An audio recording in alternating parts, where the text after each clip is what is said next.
And welcome back. And we are now at part 3 of the week of August 17th's new comics, bitches!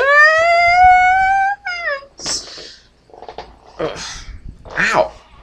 Sorry, no, my shoulder, that didn't hurt me. It's just, my shoulder's been aching, so forget it. Oh, Jesus. Okay, so we've got Ultimate Fallout number 6, so the finale of Ultimate Fallout. As we've seen, we've got, it's been Bendis, Hickman, and Nick Spencer laying the groundwork, laying the foundation for the new, the next saga in the Ultimate Universe. Now that Spider-Man, Peter Parker is dead, this is a real game changer. This is obviously it was the big hit of the Ultimate Universe. So, when that big hit ends in the way that it did, obviously, they are cleaning house. They're really, amping up the, like I said, amping up the suspense and laying the foundation for what's going to come next. So this is really it. The first story by Bendis and Bagley, and also it's kind of a bookend story, deals with Aunt May and Gwen Stacy. Gwen Stacy, she's cut her hair, she's dyed it black, she's going for a new look. Basically, she just does, because they're both very much in the public eye. Aunt May has been fired from her job because they're worried about security, because her son was, not her son, essentially was her son, is now dead. Was a big superhero. So I mean, they're worried about other supervillains that know who Spider-Man really is now. They're surrounded by fucking scumbag reporters that are picking through their fucking trash. But they've been offered. Aunt May basically tells Gwen about this offer that they have to to go anywhere in the world. Tony Stark basically said, I'm giving you this. You can go anywhere in the world and anywhere you want, and it's on me.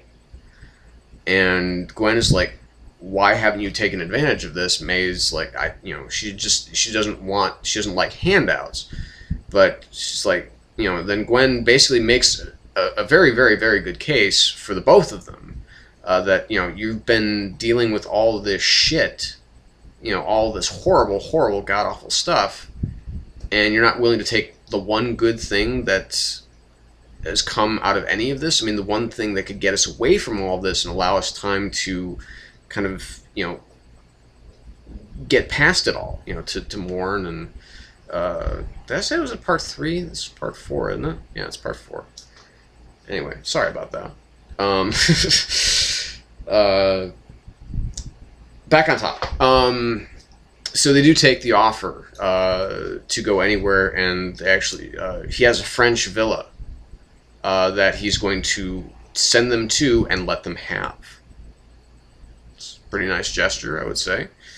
And then we go to then we follow up on the story. Then it's on to Spencer. And he is showing the way to basically where Kitty and Bobby Drake and Johnny Storm are headed to, and it's like 3 pages, which I found was a little like, I wanted a little bit more out of that, but whatever, especially since it's a $4 comic. I like my Nick Spencer. I like reading Nick Spencer. Him good writer. Me want more him. But literally it's only like 3 pages long, so it's like, okay, that was brief. And basically where they're going to be staying, and of course leading into what is going to be the Ultimate Comics X-Men title. And then we have kind of the final segment. That's Hickman, and it's Nick Fury. And basically, Nick is leaving the Triskelion. He's on his way out the door Cap has walked out before him. He's on his way out the door, and basically he announces to the soldier that's there that Captain America has just quit. You know, whether it's guilt over what happened to Peter, whatever. Apparently he just doesn't want it anymore. So this is obviously going to be a big source of contention once the once the Ultimate starts up again. And Hickman's running the show on that. So I mean, it's nice to see each writer that's kind of that's laying the foundation for their own projects in these books. These books are kind of like, they're almost, I don't mean it to sound the way it's going to sound, which is really cynical, but they're kind of like extended ads for this new universe, for the new pathway of the Ultimate Universe, the new comics that are going to be birthed out of this. But doesn't really say where Nick Fury is going. And then, like I said, book ended with Mary Jane. She is basically finished writing her manifesto, as kind of thing. Basically, her little article about how the world killed Spider-Man, and Nick Fury shows up there in her house, and it's an incredibly touching scene. I was really taken aback by it. It almost seemed a little bit out of character for Nick Fury, but looking back on it, Nick Fury, we've never really had to delve that far into his character, so it was nice to have a quiet moment like this for him. And I don't know where this is taking us as far as Nick's character and Mary Jane are concerned, but I'm very curious to find out. If this is something that appears in Ultimate Comics Spider-Man, I'll be very interested to read it and to see what's going on. So I liked this final issue a lot. I'm really looking forward to the new Ultimate series.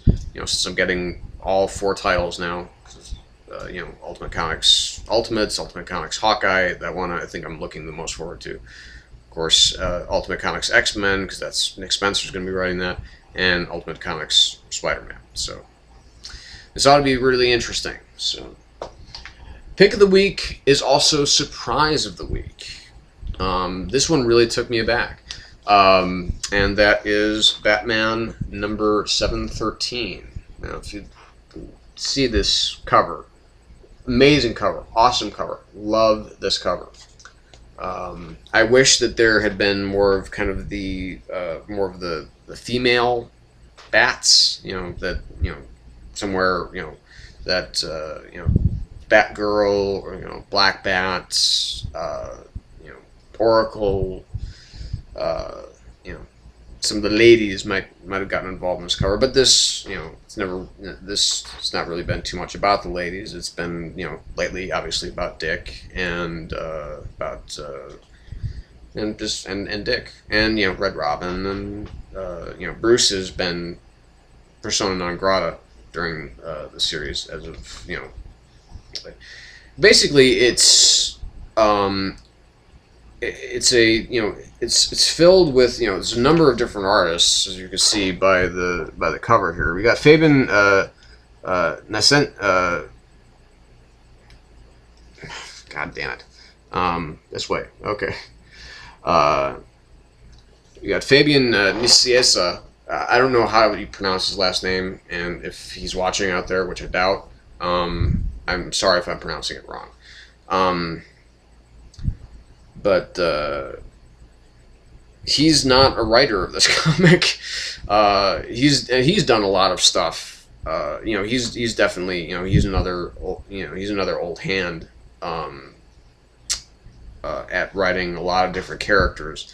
And this is essentially what's really cool about this whole issue is not only that it's filled with a lot of different artists' interpretations of different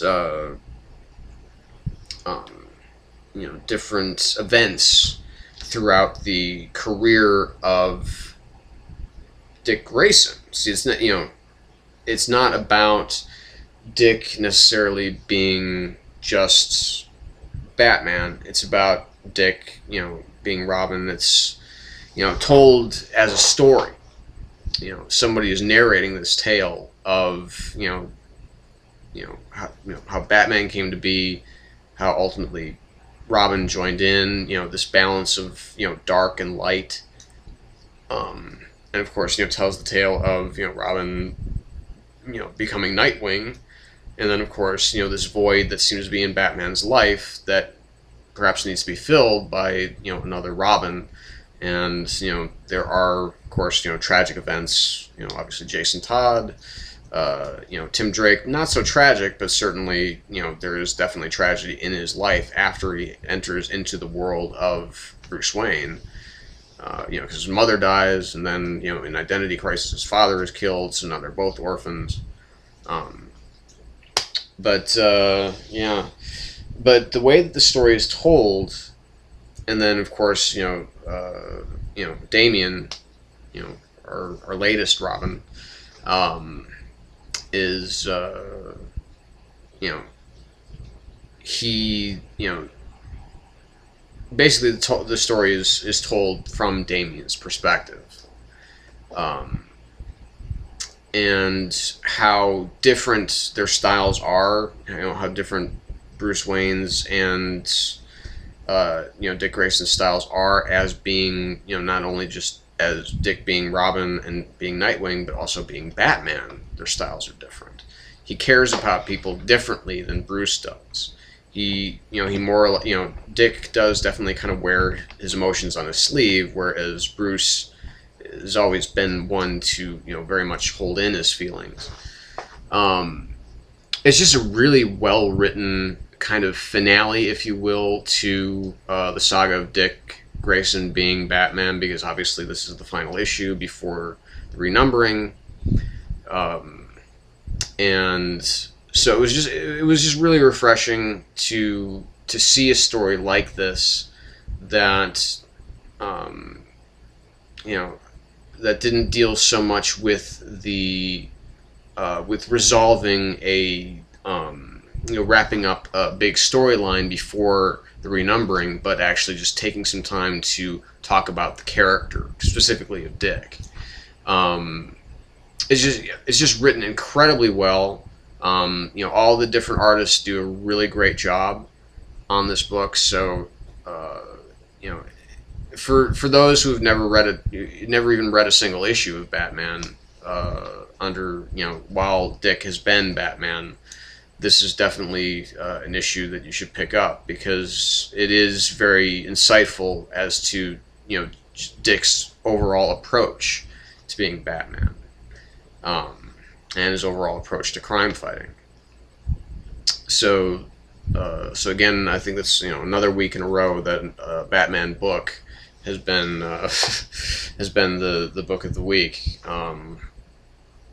Obviously, the final issue of Scott Snyder on Detective being, like I said, one of the best issues of the year. This was a kind of a weak week.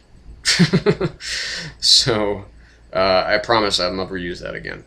No, I don't promise that. I probably will. But this is kind of a limp week as far as releases were concerned. I mean, just in total, I don't have a whole stack of comics to talk about as I have recently.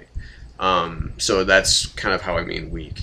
And some of the stuff that I read was pretty weak, but a lot of it was really strong. Avengers, The Boys, Daredevil. This was all good stuff. Cap was a little bit worrisome. So was Schism. But Ultimate Fallout, Batman.